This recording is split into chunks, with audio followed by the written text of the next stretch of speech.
1948ခုနှစ်လွတ်လပ်ရေးရပြီးချိန်ကနေယနေ့2025ခုနှစ်အထိနှစ်ပေါင်း89နှစ်အတွင်းမြန်မာနိုင်ငံကိုအုပ်ချုပ်ခဲ့ရတဲ့လူပုဂ္ဂိုလ်73ယောက်အထိရှိခဲ့တာပဲဖြစ်ပါတယ်။အဆိုပါအုပ်ချုပ်ခဲ့ရသူများထဲမှာဖဆပလခေတ်မဆလခေတ်နဝတာနာဘခေတ်ဒီမိုကရေစီခေတ်များမှာအုပ်ချုပ်ခဲ့ကြတဲ့သမရများနဲ့အာဏာသိမ်းခေါင်းဆောင်များကိုပြည့်စုံဖော်ပြပေးသွားမှာပဲဖြစ်ပါတယ်။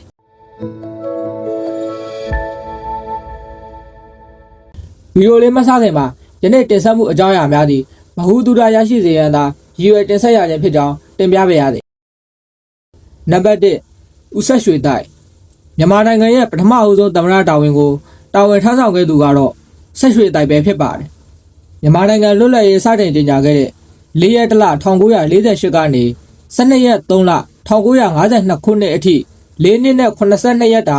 သမ္မတတာဝန်ကိုထမ်းဆောင်ခဲ့တာပဲဖြစ်ပါတယ်။နိုင်ငံရေးပါတီသို့မဟုတ်အဖွဲ့အစည်းကတော့ဖဆပလကဖြစ်ပြီး1894ခုနှစ်မှာမွေးဖွားခဲ့ပြီး1962ခုနှစ်အသက်68နှစ်မှာကွယ်လွန်ခဲ့ပါတယ်။နံပါတ်2ဦးဘဦးမြန်မာနိုင်ငံရဲ့ဒုတိယမြောက်သမ္မတကတော့ဦးဘဦးပဲဖြစ်ပါတယ်။ဖဆပလအဖွဲ့အစည်းကနေရွေးချယ်တင်မြှောက်ခြင်းကိုခံခဲ့ရပြီးတော့သမ္မတတာဝန်များကို13ရက်3လ1952ခုနှစ်ကနေ12ရက်3လ1958ခုနှစ်အထိ4နှစ်နဲ့362ရက်တာသမ္မတတာဝန်များကိုထမ်းဆောင်ခဲ့ပါတယ်။ဦးဘဦးကိုတော့1888ခုနှစ်မှာမွေးဖွားခဲ့ပြီး1963ခုနှစ်မှာကွယ်လွန်ခဲ့ပြီးကွယ်လွန်ချိန်မှာတော့အသက်86နှစ်ရှိတာပဲဖြစ်ပါတယ်။နံပါတ်3မန်ဝင်းမောင်ခေါ်ဦးဝင်းမောင်မြန်မာနိုင်ငံရဲ့တတိယမြောက်သမ္မတအဖြစ်မန်ဝင်းမောင်ကတာဝန်ထမ်းဆောင်ခဲ့တာပဲဖြစ်ပါတယ်။73ရက်တလ1958ခုနှစ်ကနေ12ရက်3လ1962ခုနှစ်အထိသမ္မတတာဝန်တွေကိုထမ်းဆောင်ခဲ့ပြီးတော့4နှစ်နဲ့354ရက်တာဝန်ယူထမ်းဆောင်ခဲ့တာပဲဖြစ်ပါတယ်။ဦးမန်ဝင်းမောင်ဟာလည်း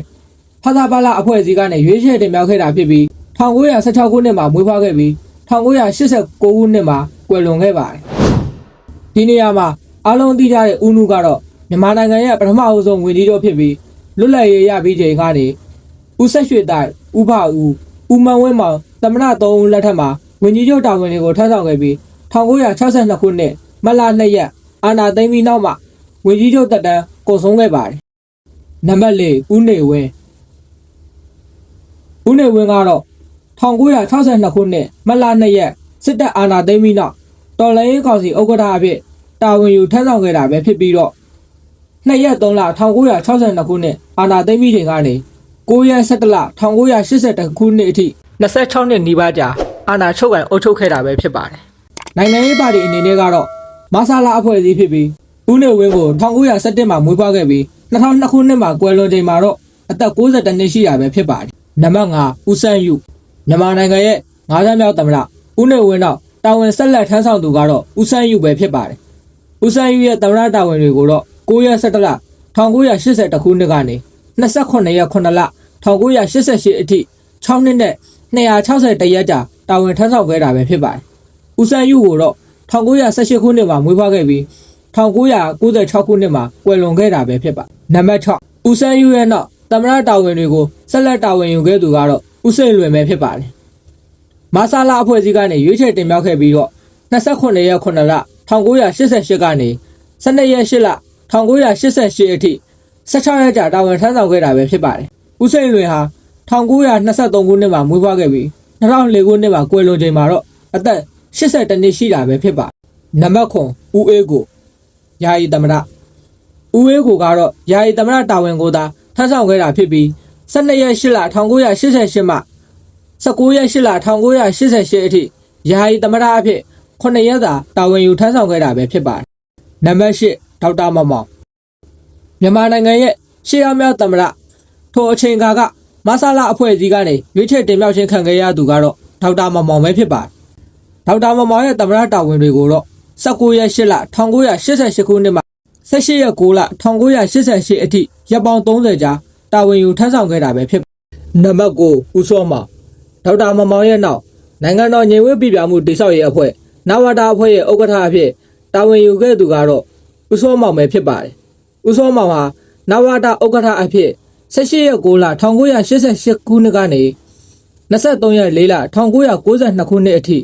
3နှစ်နဲ့218ရက်ကြာတာဝန်ထမ်းဆောင်ခဲ့တာဖြစ်ပြီး1998ခုနှစ်မှာတော့ကွယ်လွန်ခဲ့ပါတယ်။နံပါတ်10ဦးတန်းရွှေနိုင်ငံတော်ညီဝတ်ပြည်ပြမှုတိဆောက်ရေးအဖွဲ့နဝတနိုင်ငံတော်အေဂျင့်တရားရေးနဲ့ဖွံ့ဖြိုးရေးကောင်စီနာအဖဥက္ကဋ္ဌအဖြစ်ဆက်လက်အုပ်ချုပ်ခဲ့သူကတော့ဗိုလ်ချုပ်တန်းရွှေသို့မဟုတ်ဦးတန်းရွှေပဲဖြစ်ပါတယ်။ဦးတန်းရွှေဟာလည်း23ရက်4လ1992ခုနှစ်ကနေ30ရက်3လ2011ခုနှစ်အထိအာဏာချုပ်ကိုင်အုပ်ချုပ်ခဲ့တာဖြစ်ပြီးတော့နှစ်ပေါင်း19နှစ်ကျော်ကြာအုပ်ချုပ်ခဲ့တာပဲဖြစ်ပါတယ်။ဦးတန်းရွှေကတော့ယနေ့အချိန်အထိတရှိထင်ရှားရှိနေသေးတာပဲဖြစ်ပါတယ်။နံပါတ်7ဦးသိန်းစိန်2010ရွေးကောက်ပွဲရွေးချယ်တင်ပြမှုကနေမြန်မာနိုင်ငံရဲ့17ရောက်မြောက်သမ္မတအဖြစ်ဦးသိန်းစိန်ကသမ္မတဖြစ်လာခဲ့ပါတော့တယ်။ဦးသိန်းစိန်ဟာ USDP ပါတီကနေရွေးချယ်တင်ပြခြင်းကိုခံခဲ့ရခြင်းဖြစ်ပြီး30ရက်3လ2011ခုနှစ်ကနေ30ရက်3လ2016ခုနှစ်အထိ9နှစ်တာသမ္မတတာဝန်တွေကိုထမ်းဆောင်ခဲ့တာပဲဖြစ်ပြီးယနေ့အချိန်အထိတရှိထင်ရှားရှိနေသေးတာပဲဖြစ်ပါတယ်။နံပါတ်7ဦးထင့်ကျော်မြန်မာနိုင်ငံရဲ့12ရောက်မြောက်သမ္မတတာဝန်ကိုဆက်လက်တာဝန်ယူထမ်းဆောင်သူကတော့ဦးထင့်ကျော်ပဲဖြစ်ပါတယ်။2015ရွေးကောက်ပွဲကအနိုင်ရ NLD ပါတီကနေရွေးချယ်တင်မြှောက်ခြင်းကိုခံခဲ့ရတဲ့ဦးထင့်ကျော်ဟာ30ရက်3လ2016မှာသမ္မတတာဝန်တွေကိုစတင်ထမ်းဆောင်ခဲ့ပြီး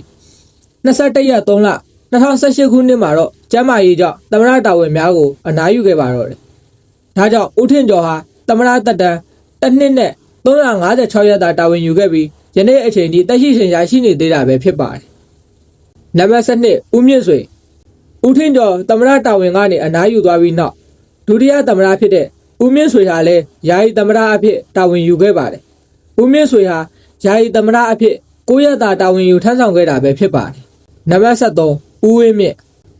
ရဲ့သမ္မတတာဝန်တွေကိုတော့30ရက်3လ2018ခုနှစ်ကနေစတင်တာဝန်ယူဆောင်ရွက်ခဲ့တာဖြစ်ပြီး1ရက်2လ2021ခုနှစ်အထိသမ္မတတာဝန်များကိုတာဝန်ယူဆောင်ရွက်ခဲ့တာပဲဖြစ်ပါတယ်။ဦးဝင်းမြင့်ကတော့သမ္မတတာဝန်များကို2နှစ်နဲ့308ရက်ကြာတာဝန်ယူဆောင်ရွက်ခဲ့တာပဲဖြစ်ပါတယ်။2021ခုနှစ်နောက်ပိုင်းနိုင်ငံရေးအရှုပ်အထွေးတွေပြဿနာတွေကိုအားလုံးလက်လန်းမီသိရှိနေကြတာမို့ဆက်လက်ဖော်ပြခြင်းမပြုတော့ပါဘူး။ကျွန်တော်ယနေ့တင်ဆက်မှုကနေတမိုင်းမှာထင်ကြံခဲ့တဲ့အရာတွေကိုသာဗဟုသုတဖြစ်အောင်တင်ဆက်ခြင်းဖြစ်ကြောင်းထပ်မံတင်ပြအပ်ပါတယ်။အမှားယွင်းများပါခဲ့ရင်လည်းဝေဖန်ထောက်ပြပေးကြပါဦး။ကျွန်တော်ရဲ့ channel လေးကိုလည်း like and subscribe လေးလုပ်ခဲ့ပေးကြပါဦး။